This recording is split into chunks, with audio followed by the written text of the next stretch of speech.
గడిచిన ఎన్నికల్లో జగన్పై ప్రజలకున్న 80% వ్యతిరేకత కూటమి విజయానికి దోహదపడిందని టీడీపీ విశాఖ జిల్లా అధ్యక్షుడు గండి బాబ్జీ వ్యాఖ్యానించారు. ఎన్నికలకు ముందు చంద్రబాబును జైల్లో పెట్టడంతో జగన్పై ప్రజల్లో వ్యతిరేకత మరింత పెరిగిందని ఆయన వ్యాఖ్యానించారు. విశాఖ టీడీపీ కార్యాలయంలో జరిగిన మీడియా సమావేశంలో అమరజీవి పొట్టి శ్రీరాములు జయంతిని నిర్వహించారు. చంద్రబాబు అసెంబ్లీలోకి అడుగుపెట్టి 47 ఏళ్లు పూర్తయిన సందర్భంగా సుదీర్ఘ రాజకీయ జీవితంలో ఆయన సాధించిన విజయాలను కొనియాడారు.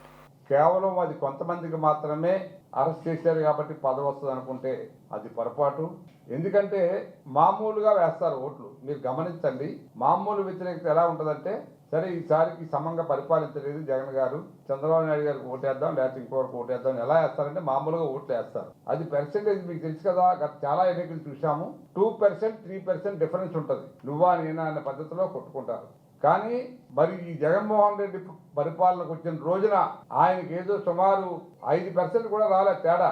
కానీ ఆకాశానికి మేము ఎదిగిపోయాం, 30 సంవత్సరాలు మాదే పరిపాలన అని వెరబీగి పరిపాలనా విధానాన్ని గమనించిన ప్రజలు ఎప్పుడు ఈ ఎన్నికలు పెడతాడా, ఎప్పుడు వీరిని ఇంటికి పంపిద్దామా అనే పద్ధతిలో ఓటేశారు. అది మీరు గమనిస్తే తెలుస్తుంది. ఎందుకంటే మామూలుగా ఎవరికైనా 10,000, 20,000, 30,000 వస్తాయి. జాతీయ నాయకులాగా ఒక్కొక్కరికి మాకే ఆశ్చర్యం వేసింది. 80,000, 70,000, 90,000 మెజారిటీ అంటే మా ప్రాంతం, ఒక విశాఖపట్నం మన ప్రాంతమే కాదు, ఎక్కడ చూసినా చాలా చోట్ల 50,000, 60,000 మెజారిటీ వచ్చాయంటే ఇది కేవలం మా నాయకుని అరెస్ట్ చేయడం ఒక ఎత్తు అయితే, అతని పరిపాలనా విధానం వల్ల నష్టపోయిందే 80%.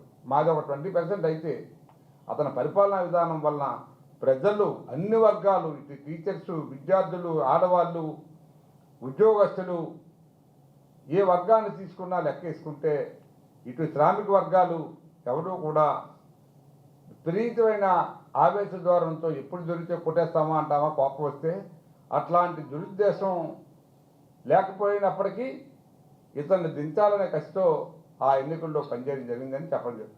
మరోవైపు విజయసాయిరెడ్డి వైసీపీకి రాజీనామా చేసిన అంశాన్ని, తదనంతరం ఆయన చేసిన వ్యాఖ్యలపై గండి బాబ్జీ స్పందించారు. జగన్కి అతి సన్నిహితంగా ఇన్నాళ్ళు మెలిగి దూరమైన వ్యక్తి నోటి వెంట వచ్చేవి నిజాలేనని అభిప్రాయపడ్డారు. సో ఇప్పుడు మీరు ఆయనే ఒప్పుకున్నాడంటే ఇవన్నీ నిజాలనే మనం ఒప్పుకోవాలి.